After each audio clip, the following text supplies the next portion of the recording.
Shalom, saudara yang terkasih di dalam nama Tuhan Yesus Kristus. Marilah sebelum kita mendengarkan renungan firman Tuhan pada pagi hari ini, kita bersama-sama bersaat teduh.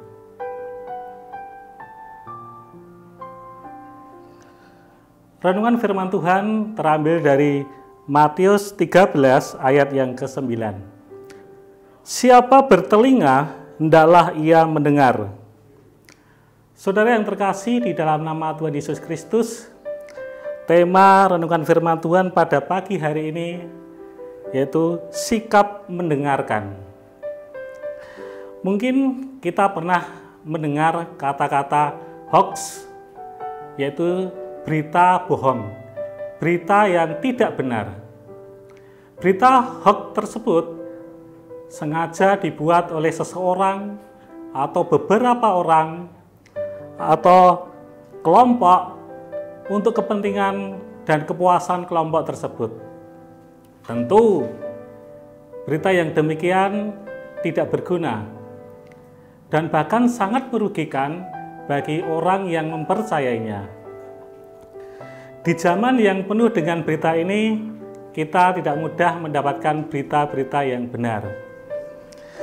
Berita seolah tiada henti datang, bahkan menjejali manusia akan hal-hal yang tidak penting bagi kehidupannya.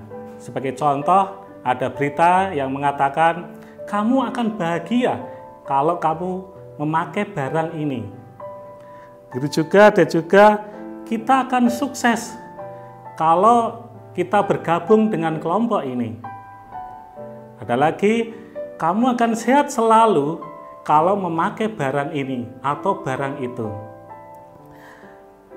Oleh karena itu, sikap mendengarkan dengan penalaran sangat dibutuhkan pada zaman saat ini.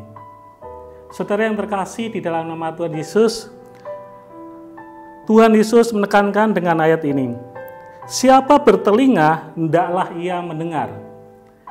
Kalau kita baca di ayat-ayat sebelumnya, atau bahkan satu perikop dari ayat ini, ada judulnya perumpamaan tentang seorang penabur. Di sini ada 4 sikap di dalam menerima taburan itu. Yang pertama, benih yang jatuh di pinggir jalan, yang menggambarkan bahwa orang yang mendengarkan firman itu tetapi tidak mengertinya, sehingga benih itu dirampas oleh si jahat atau si iblis. Kemudian yang kedua, benih yang jatuh di tanah berbatu-batu, yang menggambarkan bahwa meskipun benih itu bisa tumbuh, tetapi benih itu segera layu dan kering karena tidak berakar.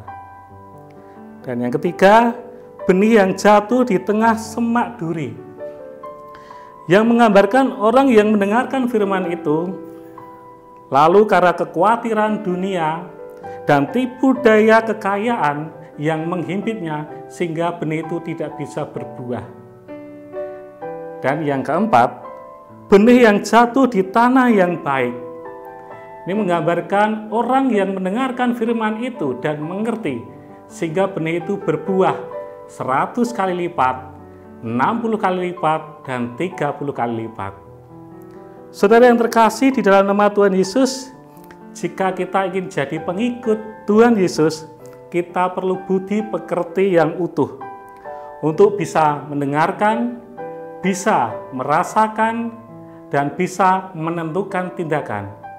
Dan akhirnya kita mampu mendengarkan sabda itu dan melakukannya di dalam kehidupan ini. Saudara yang terkasih, jika manusia bisa memahami sedemikian dalamnya, pasti akan mengurangi tindakan-tindakan yang tidak sesuai dengan firman Tuhan. Mari kita berusaha agar hidup ini bisa berbuah dan menghasilkan buah berlipat-lipat ganda. Sikap mendengarkan dengan sungguh-sungguh, mari kita lakukan di sepanjang hidup ini.